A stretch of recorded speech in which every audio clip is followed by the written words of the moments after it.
made perfect sa panahon nga mobalik na si Ginoong Jesus. So dinhi karon sa Isaiah chapter 40 verse 31, there are three important points nga atong actually makuha, no, makutlo dinhi ni nga passage.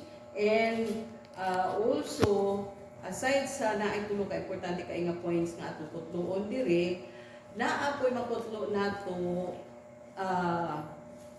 on what ways, unsa nga mga pamaagi, what ways or things, suggested rules di ay pwede nato magamit nga basihanan or rules while waiting or on how to wait. Suggested rules on how to wait aside from three important things na makuha nato diri. So dinhi ingon diri, but those who wait on the Lord shall renew their strength, they shall mount up with wings as like eagles, they shall run and not be weary, they shall walk and not faint. So the first important points nga makuha nato dinhi, kinahanglan nga mahibaluan nato that the ability of to wait depends on God's strength and power, not on man's capacity. Muna siya ang primero nga point nga ato nakuha dinhi. So the ability to wait does not depend on human capacity di ay, but depends on God's strength. And di lang kusog ni Lord ha, di lang kusog katapos ni Lord, kundi kagahuman. Because we know that God is powerful and He knows everything and He is everywhere. Busa gali kung ang Kristohanon doon ay problema, para karon nagka-problema ang nasod sa Pilipinas. Mintras na apay Kristohanon nga mobalod, na ay paglaom. Na ay paglaom nga mangialam gid si Lord. Makialam si Lord sa situation. Naa si Lord because He is sovereign and He is all powerful. He is all knowing. Wala ni nalilong ang Lord tanan. Kaya pag-pray ko kay ko Lord, wala gid ni nalilong. Nakita gid mo sa tataw ang nagapanghitabo Lord. Because you are the sovereign God and you are an all-knowing God, an omnipotent God or all-powerful God. Walay malisod ya. Kung lisod sa tao, di ba? Everything is with men, everything is impossible, but with God, all things are possible. So, Lord, ang gusto lang siguro gid nimo, this is the moment. This is now your turn, mga katawhan, mga kaanakan. Mga katawhan ako. This is now your turn to do your part because I am waiting to do my part. You have naamoy role in the same way nga naakoy role being your God and being God's being my people. You have also the role. So nga atong role kay mo dawoy sa Ginoo, mo ampo di sa Ginoo. Di man tagamanan. Pero ang Dios nga atong gilagaran gamanan. So muda nga mo igagapang Lord, tabang. Mura na mula to ni Lord. Klaro bigay my people. Siya humble. Ano ito? Kay kanang it takes humility, kanang mudamoy-ngoy ka, it takes humility. Kay kung if you are a proud person, diligid ka kadamoy-ngoy di as Ginoo. Dili maglisod gid kag damoy-ngoy di siya. Maglisod kag surrender di as Ginoo. You are too proud person. Pero kung humble person ka, ay pag-abot sa panahon mo daw gid ka Lord, wala na gid koy lain lang pa, ikaw ra gyud. Kanindigin ako, wala, ikaw ra gyud. Kay dili ta masulban. Ani kay ta. Wala gyud. Ang wisdom sa tao, amang mga bright karon. Aman ang mga bright karon nasulbad nila. O kanang nanglingkod, gayon silang bright. Sila. O nasulbad nila ang economic crisis. Lisa mo. Ang political crisis, lisa mo. Grabe karon ang politiko. Mas grabe nun karon. Kaya compared sa una. Grabe ang rising sa political crisis. Grabe ang rising sa economic crisis. Ang pobre, kasama ka-pobre, ang dato, sa mga dato. Sila na. Tanap sila na, kaya ano. Ang kaban sa kuan, nara sa ilang, nila lang sila katao, nagpaimulos. Na hanaw, mo bitaw ghost project, ang trilyon na asa naman.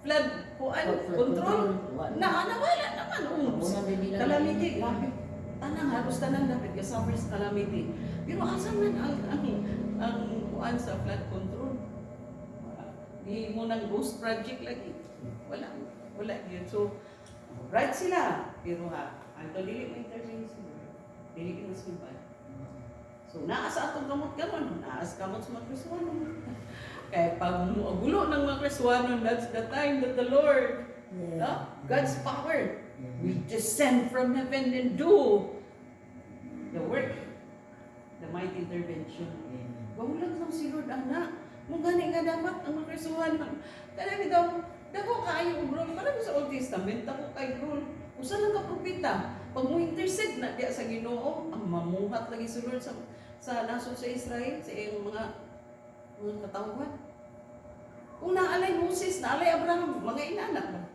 naalay David mga inana pero mga Kristiyano lagi karon malagi kay grabe mo gyud mo compromise po kontrolado gyapon ang mga Kristiyano sa mga government officials kontrolado ang mga Kristiyano muna karon nga divided ang Christians ang tanawa Gatchalian, si Villaviva karon wala noon nag-side, wala noon nagpaling pero gahilom.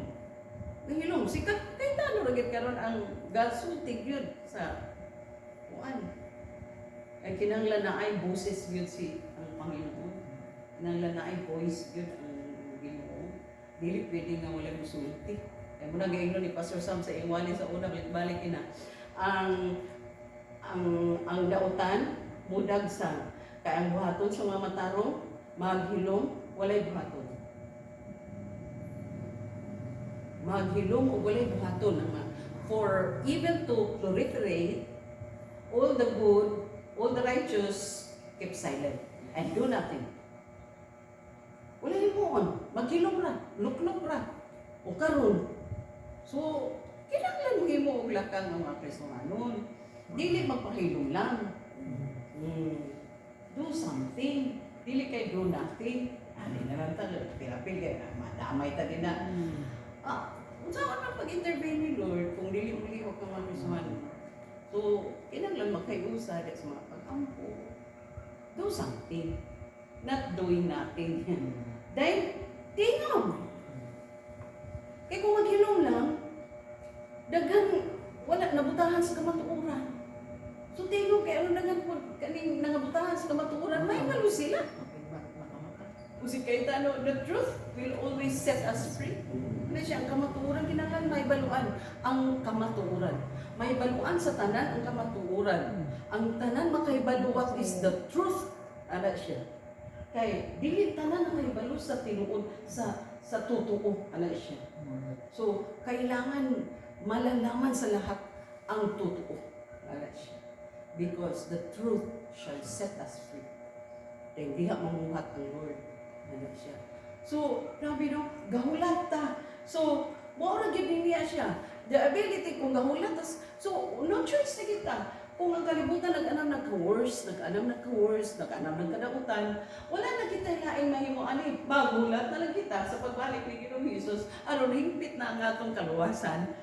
Dahil mausab na ang dagan sa kalibutan. Because God is going to make all things new. Imuot sa Ginoong bago ang tanan. Dayon the new heaven and earth will be materialized. Mumay sa punong sa Ginoo. So kita gahulat anak. Ingon ang kanang Titus chapter 2:13. We're waiting and looking for the blessed hope of the coming of the Lord Jesus Christ. So kita mga Kristohanon mura na atong mura na gitawag nga kanang mura na atong kanang mura na atong alas bitaw nga magkinaunsa ang kalibutan ang mga Kristohanon ay alas gikaptan kapag balik kay Ginoong Hesus ang atong kinabuhi sigurado nga langit because that's the place nga everlasting kay kini nga place dili man siya everlasting so magkaanam din siya ka worse. So whatever may happen, si Cayetano pa, whatever may happen, mawala man ang ilang mga sa majority, muna nahimo na sa minority karon ka nawala na mag-isa, yan ang pagkaplanong isa nga mahawa sa ilang pundo. Hallelujah. Kasi importante nga atay gulatan. Masyada gyud ang naatay gulatan o ang lamang sa Kristohanon bisan pag makinaon sa kalibutan naatay gulatan ng pagbalik ni Jesus mahigpit ng kaluwasan. So wala siya ang primero na point na atong nakita diri sa Isaiah chapter 40. And the second is ang ikaduha nga nakita nato is only God. That's the second point. Only God can provide strength and power. Kung strength and power na yun ang makahatag na to og ability to continue to wait. Then second, only God. Wala yun. Asa man ka magdahong. Kitsa man karon imong damhon nga mga provide sa imo dili. Gobyerno, wala na gyud, na broken na ang trust sa mga tao. Wala na isalig ang mga tao. Karon o tanaw. Ni paling man si Escudero. Di ba dagan bilib kay Escudero? Ako bilib ko, sa ako bilib ko. Pag musulti na siya, nala siya da. Ay, grabe ng Islam. Pero karon sa pagdiya niya, nga ni paling na siya dito sa minority, nga mo inong siya na imong inungdan nga ang minority na imo ng majority. So kanang ni kuan siya. So wala na, dili na ang trust sa tao, broken na gyud as in broken. Wala na saligan ng tao. Kinsa pa baka ang kaliwa? Sunod, asa yung Francisco Dira. Buntot-buntot na lang. Buntot. Anak na lang. Hallelujah. So only God. Dili kitaw. Only God.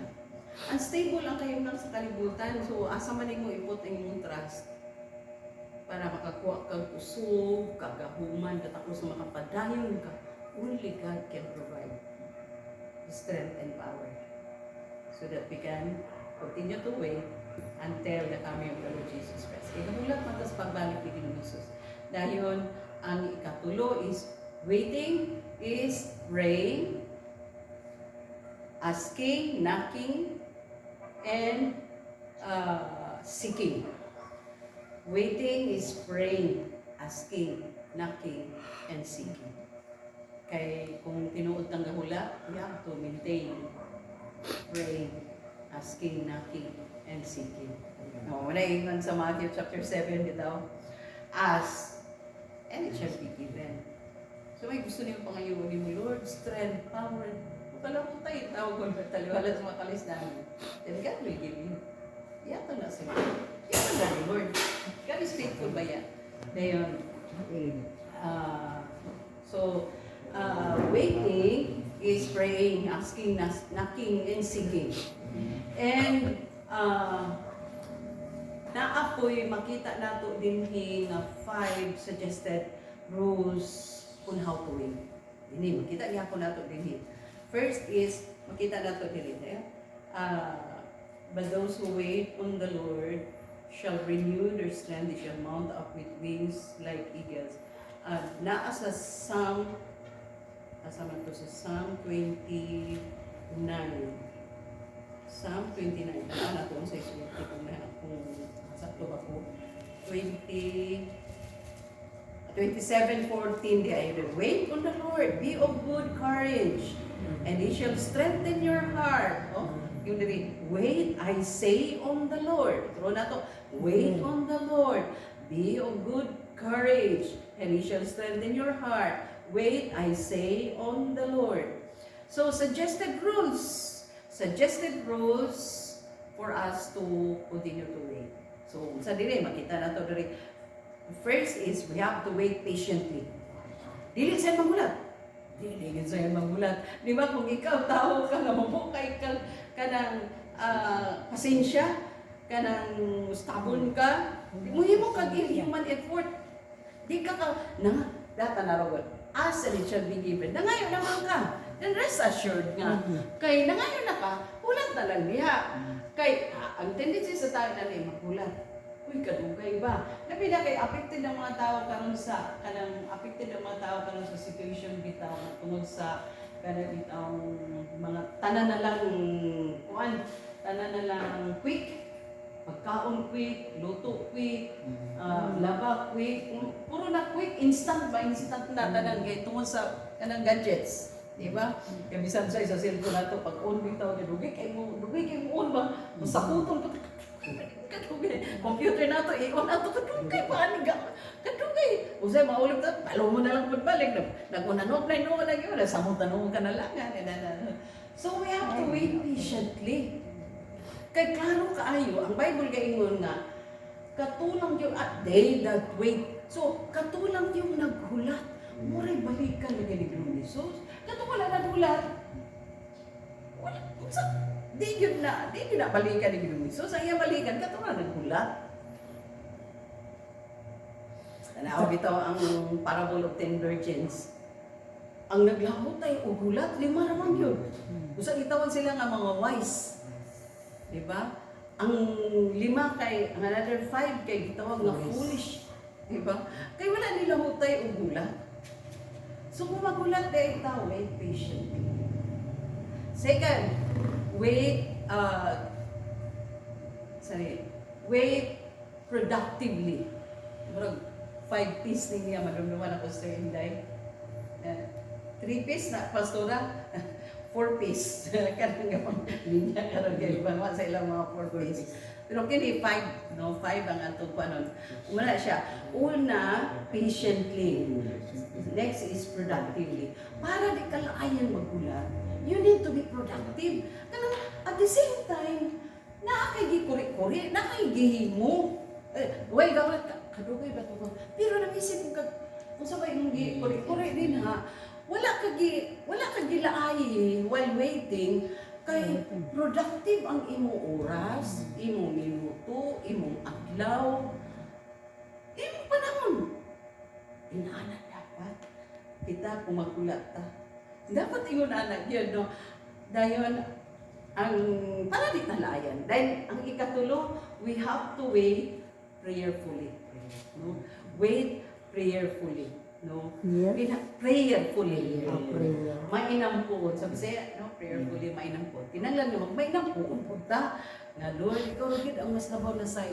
Uy, Lord, kung nagpadulong na yung taon to siya, Lord, yung taon, nawali man taon ang dalan niya. Taka, iksakinan nga, makadali og abot, aron di po kulayan o bulat. Pray.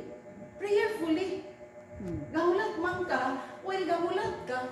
Ako, kung kayo kasi magdasgrasya to dito sa manang imong gihulatan. Ano? Then, para nang hulat kang Ginoong Hesus, pray.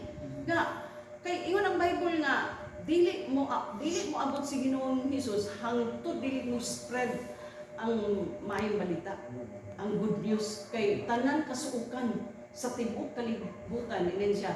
And then the end, and then the coming of the Lord Jesus Christ shall come. Ana, so prayerful ta dapat. Prayerful. Next nga P, for peace na ta.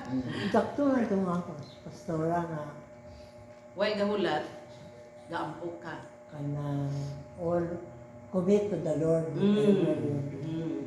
And all your plan, Commit to the You will Lord. succeed. your success. Whatever you do. Yaman yun. So sa to Permiro, All patiently, productively, prayerfully. Next is persistently.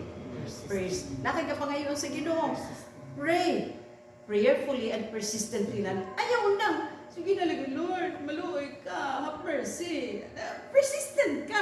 Kanang dili bitaw nga kanang utna-utna nga klase nga pray. Kung ganahan lang, okay ra. Kung dili ko ka mag-pray. Pero kung di ka mundan, sige na lang, Lord, di ba? Ang mga parable nga gaihatag ni Ginoong Hesus nga naiparabol nga gihatag ni Ginoong Hesus nga naayos sa kababae nga nanginahanglan og hustisya, di ba? Ala, wala yung undang tuktok. Wala yung undang tuktok sa kuwan. Primero, dili mo maminaw ang judge. Pero kay kadugayan, gisamukan man ang judge, iyan na lang gihatag ang hustisya. Di ba? Para po na nga ni Ginoong Hesus. Gihatagan ang hustisya ang babae. Kaya di man undang ginong tuktok. Hangyo, judge, maluoy ka. Maluoy ka, judge. Hatagin tao na kung hustisya. Na primero suko pa. Kay kanang pangkuan sa katulog. Pero giabrihan ka naman, gihatagan ang hustisya. Anak, para po ni Ginoong Hesus. Dagan kay para po si Ginoong Hesus nga kung persistent lang ka, ay dili Dili makawang ang imong gipangayo. Amen. Dili makawang ang imong gipangayo. Ako'y parabol nga kung ikaw anak lugag ka, nangayo ka ani nga ang mga butanga, no? Kung ikaw kay nga earthly father, dili nimo ma-deny imong anak nga pangayo sa imong ani. Usa pa ka ang imong heavenly father. So kailan ang mga parabol ba? So persistent yun. So mo ana siya persistent, sa to productive, so pa prayerful, dayon patient, dayon sa pa positively. When we wait, we should wait positively. Kana bitang positive ka nga mo ni